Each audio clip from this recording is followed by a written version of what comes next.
Join with Medha Language Theatre for spoken English and personality classes. For more details, contact us.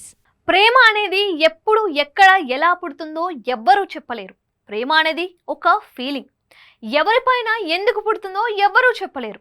ఓ వయసు వచ్చిన తర్వాత అమ్మాయిలకి అబ్బాయిలపైన, అబ్బాయిలకి అమ్మాయిలపైన ప్రేమ పుట్టడం అనేది సర్వసాధారణం.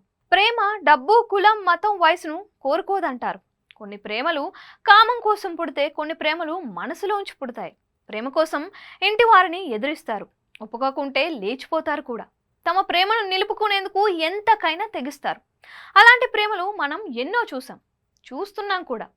ఇకపై ప్రేమ వివాహాలే అధికంగా చూడబోతాం కూడా. ఇలాంటి తరహా ప్రేమ గురించి ఇప్పుడు సోషల్ మీడియాలో చర్చ జరుగుతోంది. ఒక ఆయనకు వయసు వచ్చిన తరువాత ప్రేమ పుట్టలేదు, వయసు అయిపోయినాక ప్రేమ పుట్టింది. అబ్బా అదేనండి, వయసు అయిపోయాక అంటే 80 ఏళ్ల వయసులో ప్రేమ పుట్టింది.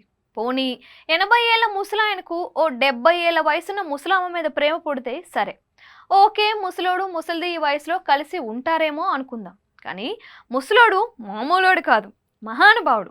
ఇతగాడు ప్రేమలో పడింది 23 ఏళ్ల పడుచు పిల్లతో. అవును, మీరు విన్నది నిజమే. 23 ఏళ్ల యంగ్ గర్ల్తో లవ్ ఆట ఆడాడు ముసలోడు. పెళ్లి కూడా చేసుకున్నాడు. చైనాలో ఈ విచిత్రం జరిగింది. తాత వయసులో ఉన్న వ్యక్తిని వివాహం చేసుకోవాలని నిర్ణయించుకుంది ఆమె. యువతి తల్లిదండ్రులు వద్దన్నా వినకుండా వారిని వదిలేసి వచ్చి మరి ఈయన గారిని పెళ్లాడింది. వృద్ధాశ్రమంలో ప్రేమలో పడి 23 ఏళ్ల జియోన్ ఫాంగ్ అనే యువతిని 80 ఏళ్ల చైనీస్ వ్యక్తి లీ పెళ్లి చేసుకున్నాడు. ఈ సంఘటన చైనాలోని హెబీ ప్రావిన్స్ లో జరిగింది. అక్కడ వృద్ధాశ్రమంలో పనిచేసిన జియోన్ ఫాంగ్ అనే అమ్మాయి అక్కడ లీ అనే వృద్ధుడితో ప్రేమలో పడింది. ఇద్దరు త్వరగా సన్నిహితులయ్యారు. చివరికి వారి మధ్య ప్రేమ చిగురించింది. అంతేకాదు, వారు వివాహం చేసుకోవాలని నిర్ణయించుకున్నారు.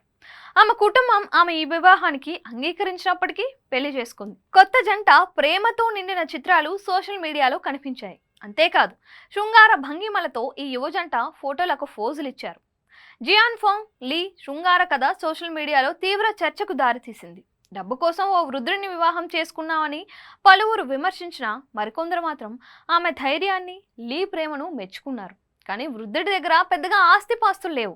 తనకు వచ్చే పెన్షన్ డబ్బుతో వృద్ధాశ్రమంలో గడుపుతున్నాడు. దీంతో అతనికి ఉన్న ఆస్తులను చూసి ప్రేమించిందని జియాన్ ఫాంగ్ పై వచ్చిన ఆరోపణలు కూడా నిజం కావని తేటతెల్లమైంది. ఈ సందర్భంగా జియాన్ ఫాంగ్ లీ గురించి చెప్తూ నా పక్కన ఉన్న లీతో ఏదైనా సాధ్యమేనని వ్యాఖ్యానించింది.